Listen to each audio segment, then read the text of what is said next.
Tukyali butwala malusu na doko oli ku nsonga ez'enjawulo ezigenda maaso mu ggwanga lya Uganda n'ensi n'okutwaliza mutugenda ku bivumbuddwa ne musajja mukulu Francis Kabuye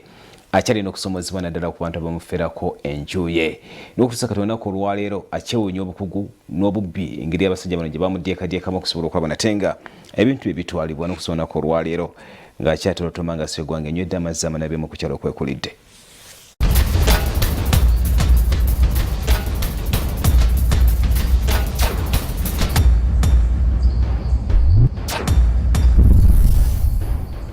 Nakugambye nti mu mboozi ya Francis Kabuye mwandibaamu embeera ya kiiso kya mbuzi y'ensonga lwaki buli muntu ayogerwako. Twasazeewo okumunoonya kubanga abantu nga Balubega abaamuyiiya obutereevu amayitire gaabwe tagamanyi. Matugga kyandibanga kyekifo mu kiseera kye kimu ekisingamu basseeka abafere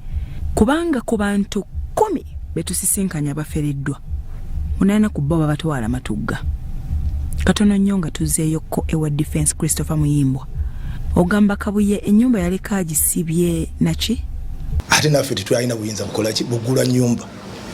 nitugenda polisi wa Uganda naye azze nga nonazze abinansana nga babimanyiiko olwedde nga yateekayo ki omusango wangi ng'olwani yafuna ssente mu lukujjukujju Lunyanga nti y'obutaininga money ate by false pretense ate yamuwa ssente zakkiriza nti yazirisiivinga era akulaga nti yagenda yekka okuva we yatundira ogende nansano kwatagana nani olw'omwami gwayogerako erinnya ndyerabidde era ne beeyongerayo wasseeka akulaga nga bali bokka era akulaga n'awaayo ssente era akulaga ne bagenda mu nsozi enyiize era akulaga n'akomawo n'abanja ssente endala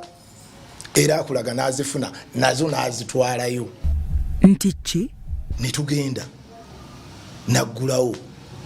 kuba ebisumuzo yabirina yali ataddemu kateni zokka nakakyakalala kati ndowooza n'omukeeka oba yes byeyali ataddemu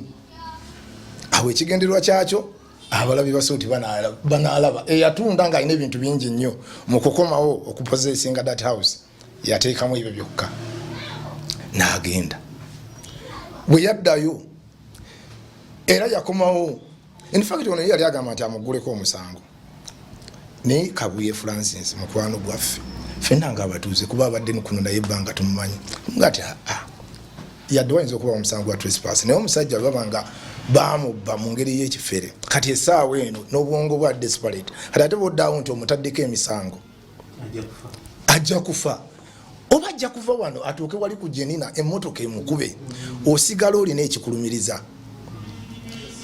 muleke omusajja akole ki era n'ogwokubiri bwe yakomawo era ebintu byabijja mu bwiringire n'akola ki n'agenda kati ng'omukulembeze tosobola kugamba oli noono bwe balina obutakkaanya tibagende bokka ku ground era twagendayo ffenna najjamu ebintu Joshua Lunyanga mu mbeera eno oyinza okugamba nti ye mugagga we twasemba okuwulira ebiva ewuwe ng'amaze okuwa Kabuye balansi we yenna wadde nga tezaawera bukadde 10 olw'abamanerenda bagamba abaazimuwola kati mumaze okuwa Kabuye ssente otyo ndowooza banga wiki bagenda okuba nga Kabuye nyumba yakoze ki nyumba yagivuddemu ngangene nyumba nga nsayo kufuru nga nzigalawo ndowooza wali wayisewo endala ng'ewiki okura nga Kabuye yakomyeyo mu nyumba yakutudde kufuru n'akola ki n'addamu n'ayingira buto.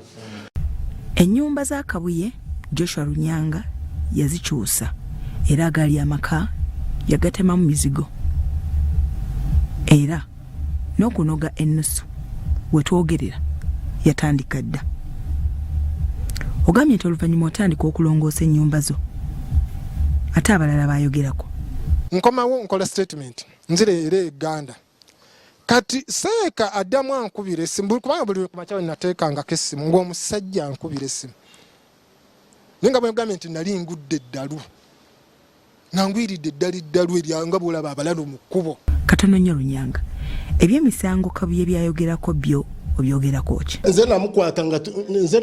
twali twakamujja mu nyumba nga akomyeyo mu nyumba nga akutudde ku makufuru bwe twajja wano kwerosi bagamba naye yali awaapye ekyo nansana osiwe nasyala nabitunulamu ng'alaba tibirimuki nambuza omwami bwe yakuwa sente ze takubanja ntomubanje mu nyumba y'okoramu ki tunyonyodde mu sente yazikuwa n'otwala sente ze gye wazitwala n'atuwa n'ekyokulabira kwati bwe nkuwa sente bunguza emeeza bweti ninkuwa sente zo n'ozitwala oba oziguze malaya gw'omanya ate kiba kikola ki tukomawo naye nayikola ki nacamu ebintu bye mu nyumba n'agenda nti Kabuye biki omwami Kabuye yanguza misana ng'ategeera na bulungi sigati yali na mulwadde oba yali na kya naye bwe yanyonya nga bamuwuza gye yatwala sente bamuwuza. Tumalirize Lunyanga abafere nti ki naye nze nagulana ati nabo be yatwala mu sente sibamanyi kutwaliza awamu naffe tulaba mu mawulire nga bomugambo gagabafeza abantu nkikakasa mulina kye muyize tunaatandikira awo enkya. Bya Robert Mutebi ne Yasin Chikoyo, Salt TV Omunyo.